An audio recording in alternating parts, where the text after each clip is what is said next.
It was 2:31 a.m. in the Arabian Sea, and the convoy was running southeast at 14 knots under a sky that had gone completely overcast 2 hours earlier, killing the stars and leaving the ocean in the kind of absolute darkness that makes every radar return feel like it matters more than it should. The Arabian Sea in November runs heavy swells from the southwest monsoon's dying breath. 6 to 8 feet, rolling and regular, the kind of sea that makes small boats uncomfortable and large ships indifferent. The convoy had 8 ships, 3 military Sea Lift Command cargo vessels carrying pre-positioned equipment and ammunition, 2 tankers, a fast combat support ship, and 2 Arleigh Burke-class guided missile destroyers serving as escorts. USS Nitze, DDG-94, held the northern screening position. USS Gonzalez, DDG-66, covered the south. Between them and around them ran the most important 8 ships in the theater supply chain for American forces operating in the broader Central Command area of responsibility. The convoy was not supposed to be interesting. Convoy escort is the unglamorous work of naval power, the logistics foundation that makes everything else possible but generates none of the drama that more kinetic operations produce. The sailors standing watch aboard the Nitze and the Gonzalez understood this. They stood their watches professionally, maintained their radar pictures, communicated on the convoy net, and did the steady, unflashing work of keeping 8 ships moving in formation through the dark Arabian Sea toward their destination. They were not expecting a fight. They were prepared for one anyway, because in the U.S. Navy, those 2 conditions are never mutually exclusive. At 2:14 a.m., 17 minutes before this story's starting moment, the E-2D Advanced Hawkeye operating from USS Abraham Lincoln, CVN-72, holding position 280 nautical miles to the northwest in the North Arabian Sea, had registered an anomaly in the surface picture northeast of the convoy's track. A single surface contact, approximately 34 nautical miles northeast of the convoy's lead element, running without automatic identification system transponder. AIS silence is not by itself operationally significant. Fishing vessels routinely run without AIS, and small commercial craft in the Arabian Sea frequently have non-functioning or deliberately disabled transponders. What made this contact interesting to the E-2D crew was its course and speed. 24 knots on a bearing that, projected forward, would bring it to an intercept point with the convoy's track in approximately 85 minutes. 24 knots in the Arabian Sea swells was not a fishing boat. The E-2D crew classified it as a probable naval vessel and pushed the track to USS Nitze on Link 16 at 2:16 a.m. USS Nitze's TAO had the contact on his display at 2:17 a.m. The SPY-1DV radar aboard Nitze confirmed the E-2D's track within 4 minutes, painting the contact with enough fidelity to begin a classification analysis. The radar cross-section was consistent with a vessel in the 1,300 to 1,500 ton range. Too large for a fast patrol boat, too small for a major combatant. The contact's electronic emissions, captured by Nitze's electronic warfare suite, provided the final piece of the picture.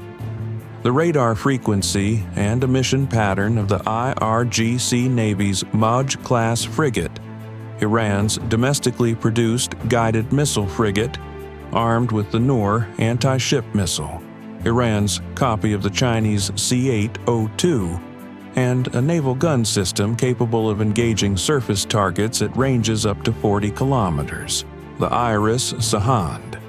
The Maj-class frigate that had been the centerpiece of several Iranian naval exercises in the previous 18 months, whose commanding officer had, according to signals intelligence reporting that CTF-53 had shared with the Convoy escort commanders 24 hours earlier, been publicly quoted in IRGC media as stating that American logistics convoys in the Arabian Sea were legitimate military targets, that the IRGC Navy had the capability and the will to strike. That statement had been flagged. It had been assessed. The convoy's routing had been reviewed in light of it. The Sahand's last confirmed position, from 4 days earlier, had placed her in the vicinity of the Iranian port of Jask on the Makran coast. A Mouj-class frigate, running at 24 knots from the direction of Jask on an intercept bearing with an American convoy at 2:17 a.m., was not an ambiguous intelligence picture. The TAO called the Nitze's commanding officer at 2:19 a.m. The commanding officer was in the CIC at 2:21 a.m. He reviewed the track, confirmed the classification assessment, queried the E-2D for additional picture depth, and established communication with USS Gonzalez on the escort net. Both destroyers went to heightened readiness posture. The convoy commodore aboard the lead MSC vessel was notified. The 8 cargo ships and tankers were instructed to reduce their AIS transmissions and prepare for emergency maneuvering. The pre-positioned ammunition ships, whose cargo gave them particular significance as targets and particular explosiveness as victims of a successful attack, were moved to the center of the convoy formation where the escort's defensive depth was greatest. Then, at 2:31 a.m., the picture changed in a way that nobody had specifically anticipated. The E-2D's surface radar picture, which had been tracking the Sahand as a single contact, suddenly showed multiple new contacts emerging from the frigate's position. Small, slow-moving, and spreading in a fan pattern ahead of the parent vessel. The contacts were too small for conventional surface combatants. They were too numerous to be ship's boats. They were moving on the surface of the water at approximately 12 knots on diverging bearings, spreading from the Sahand's position like fingers opening from a fist, each contact tracking independently toward the convoy's projected position. The E-2D crew classified them at 2:33 a.m. Unmanned surface or semi-submersible vehicles, Iranian design, assessed as Shahed-class maritime attack drones, or the newer IRGC Navy underwater drone variants that Iranian naval industry had been developing and that had appeared in Iranian naval exercises beginning approximately 18 months earlier. 7 contacts, then 9, then 11, as the E-2D's radar sensitivity resolved targets that had initially been masked by the sea clutter returns from the 6-foot swells. 11 unmanned maritime attack vehicles, spreading in a coordinated fan pattern, the Sahand running 18 nautical miles behind them as a command and control platform and a follow-on strike asset. The tactical concept was immediately apparent to everyone looking at the picture. The drone swarm would engage the convoy's escorts first, attempting to overwhelm their close-in defenses and suppress their ability to respond. Then, the Sahand would close and engage the now vulnerable cargo vessels with Noor anti-ship missiles, while the escorts were managing the drone threat. It was, as a concept, sophisticated. It reflected genuine operational thinking about how to defeat a superior surface force with asymmetric means. The same logic that informs the Houthi drone swarm doctrine in the Red Sea, adapted for the open ocean environment of the Arabian Sea with the addition of a conventionally armed frigate as the primary strike platform following the drone wave. It was the kind of tactical concept that, if executed against an unprepared adversary with less capable systems, could potentially succeed. The U.S. Navy's response infrastructure in the Arabian Sea in November is not an unprepared adversary with less capable systems. USS Nitze contacted the Abraham Lincoln Strike Group at 2:35 a.m. and requested immediate air support.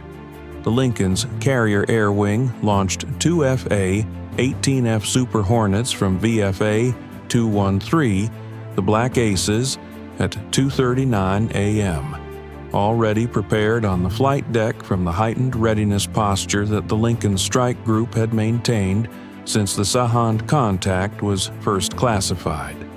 The Super Hornets were armed with AGM-65 Maverick air-to-ground missiles for anti-surface engagement of small craft, and AGM-84H Slammer for engagement of the Sahand herself if the tactical situation required offensive strike. The Black Aces' flight time to the convoy's position: 22 minutes at maximum continuous power. Simultaneously, the Lincoln launched an MH-60R Seahawk armed with AGM-114 Hellfire missiles and configured for anti-surface warfare. The helicopter was airborne at 2:41 a.m. Its flight time to the convoy 34 minutes.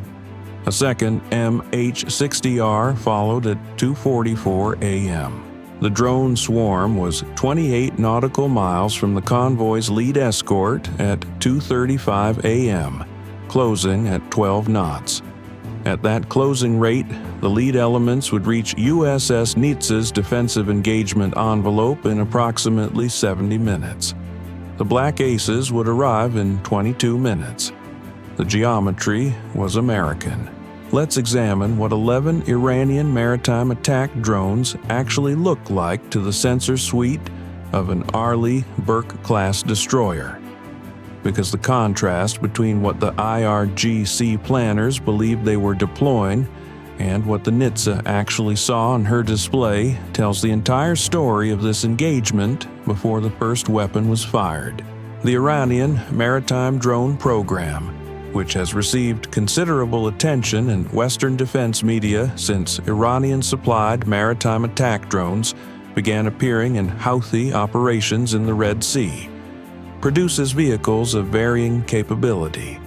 The most capable Iranian maritime drone, the Shahed 131 maritime variant, and the Noor IRGC Navy underwater semi-submersible, is a genuine threat to undefended or lightly defended commercial vessels. It carries a shaped charge warhead capable of causing serious damage to a tanker hull. It navigates via GPS with optional command guidance.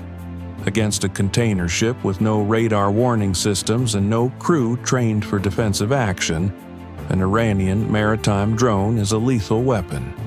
Against the SPY-1DV radar of an Arleigh Burke class destroyer at 28 nautical miles, it is a radar contact. A small one, intermittent in high sea states, but trackable, especially when 11 of them are moving in a coordinated fan pattern that the Aegis system can analyze geometrically to determine their origin point, their likely targets, and their intercept solutions simultaneously. The Nitze's Aegis combat system had firing solutions on all 11 drones by 2:41 a.m. The TAO reviewed them. He had options: SM-2, Block 3B at long range, ESSM, Block 2 at medium range, the 5-inch Mark 45 gun for targets inside 13 nautical miles, and the Phalanx CIWS for terminal defense. Against 11 small surface targets moving at 12 knots, the most economical engagement solution was the 5-inch gun at medium range and Phalanx at close range, reserving VLS missiles for the Sahand's Noor anti-ship missiles, which the Nitze's TAO assessed as the primary threat requiring interceptor-class weapons. The gun was the right tool for drones. The missiles were for what came after the drones. At 2:48 a.m., the Black Aces arrived on station. The two FA-18F Super Hornets from VFA-213 descended to 3,000 feet and established contact with the convoy on the tactical coordination net. Their AN/APG-79 AESA radars painted the drone swarm and the Sahand simultaneously from above, feeding targeting quality data to both their own weapon systems and, through the Cooperative Engagement Data Link, to the Nitze's and Gonzalez's Aegis systems. The lead Black Ace pilot surveyed the picture for 11 seconds. The entire tactical geometry of 11 drones in a fan formation with a Mauge-class frigate 18 nautical miles behind them, and made the decision that the geometry suggested engage the outer edges of the drone fan first, collapsing the spread, while the wingman designated the Sahand with the slammer for a deterrent hold. The first AGM-65 Maverick left the lead Super Hornets wing station at 2:49 a.m., guiding on the lead drone in the northern arc of the fan formation. The Maverick's imaging infrared seeker acquired the drone's heat signature against the cold sea background and tracked it to impact. The Iranian Maritime drone and its 30-kilogram warhead hit the Arabian Sea in pieces. Second Maverick, second drone, 42 seconds later. Third, the Black Aces were working through the outer fan elements while the Nitze's Mark 45 gun engaged the inner arc.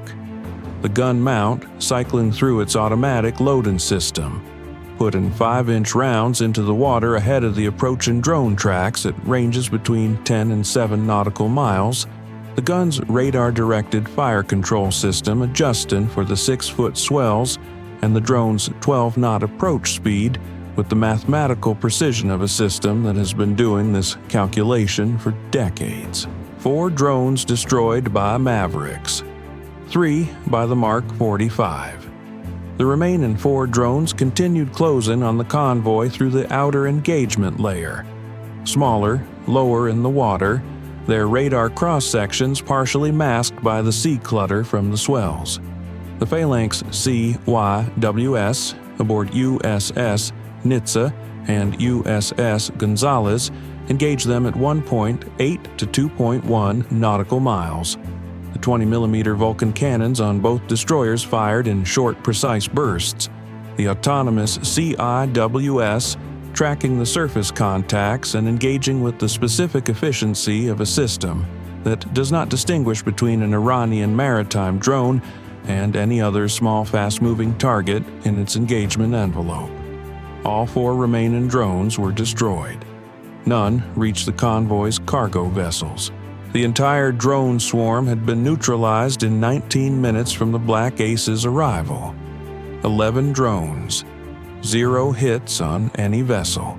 The IRIS Sahand had been watching from 16 nautical miles, the distance having closed from 18 as the engagement unfolded, and her commanding officer was now facing the tactical reality that his drone wave had failed completely, and that 2 A-18F Super Hornets were holding an orbit between his ship and the convoy with SLAM air missiles on their wing stations, one of which was designated to his ship's hull.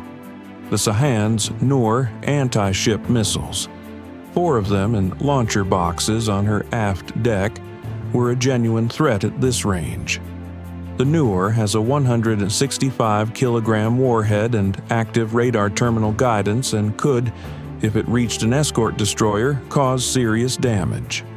It would not reach an escort destroyer. The second Black Ace's slammer was targeted on the Sahand's missile launcher housings, designated before the Sahand had an angle on any convoy vessel, and the Nitze had 2 SM-2 Block 3B missiles queued for immediate launch against any Noor that left its box. The geometry had been set against the Sahand before she reached her own effective engagement range. At 3:11 a.m., the IRIS Sahand began a turn to the northwest. It was not a combat maneuver. It was a retirement. The Sahand's commanding officer had assessed the tactical situation with the clarity that comes when 2 armed Super Hornets are orbiting between your ship and the target you cannot reach, and his drone wave is debris scattered across 19 nautical miles of Arabian Sea. he was not going to fire his Noor missiles into a defensive envelope that had just processed 11 maritime attack vehicles without a single successful hit on any American vessel. He turned northwest and increased to his maximum sustained speed. The Black Aces followed him for 40 minutes, maintaining a trailing position that made it unmistakably clear to everyone on the Sahand's bridge that the Super Hornets were there, and that their targeting systems were active, and that the decision about what happened next belonged entirely to the Sahand's commanding officer and no one else. Then the Black Aces broke off, turned southwest, and recovered aboard the Abraham Lincoln, arriving with fuel to spare and both slammer missiles still on their wing stations unused. The Sahand returned to JASC. Her commanding officer's statement about American logistics convoys being legitimate military targets that the IRGC Navy had the capability to strike had been tested against reality. The test had not supported the statement. The convoy arrived at its destination port 37 hours later, 11 minutes ahead of schedule. The 3 military Sea Lift Command cargo vessels offloaded their equipment and ammunition. The tankers discharged their fuel. The fast combat support ship turned around for the next resupply cycle. The Nitze and Gonzales logged their ammunition expenditure: 11 Maverick missiles, a quantity of 5-inch rounds, and a Phalanx burst count that the gunnery officer recorded with the satisfaction of a man whose system had performed exactly as advertised, and submitted their after-action reports to CTF 53 in Bahrain. The after-action reports were read carefully by intelligence analysts who were specifically interested in the technical characteristics of the Iranian maritime drones. Their radar cross-sections at various approach geometries, their speed profiles in the Arabian Sea swells, the spacing and fan angle of the coordinated swarm deployment, and the Sahand's command and control emissions during the operation. The data was incorporated into the Iranian Maritime Threat Database. Future convoy escort commanders would have a more complete picture of IRGC maritime drone tactics from having watched these 11 complete their approach. The tactical defeat of the Sahand's operation was also in the specific way that American intelligence exploitation works, an intelligence gain that made the next defense slightly better prepared than this one had been. The Arabian Sea is a long way from JASC. It is a long way from any port from which the IRGC Navy operates, and that distance, combined with the combat logistics force that keeps American carrier strike groups and convoy escorts fueled, armed, and operationally sustained at sea for months at a time, means that the U.S. Navy can maintain presence in the Arabian Sea continuously, at sustained readiness, for as long as operational requirements dictate. The IRGC Navy can sortie from JASC and attempt to interdict that presence. The result of this particular attempt was 11 destroyed drones, a retired frigate, and a convoy that arrived on time. The Arabian Sea remains open. The convoys keep running, and the mathematics of who can sustain presence, at what readiness level, for how long, continue to favor the side with nuclear-powered carriers and a global logistics chain that was specifically built for exactly this kind of sustained competition. The Black Aces landed aboard the Lincoln at 4:07 a.m. Breakfast was at 6 a.m. The flight schedule resumed at 7:30 a.m. Business as usual. Bye for now.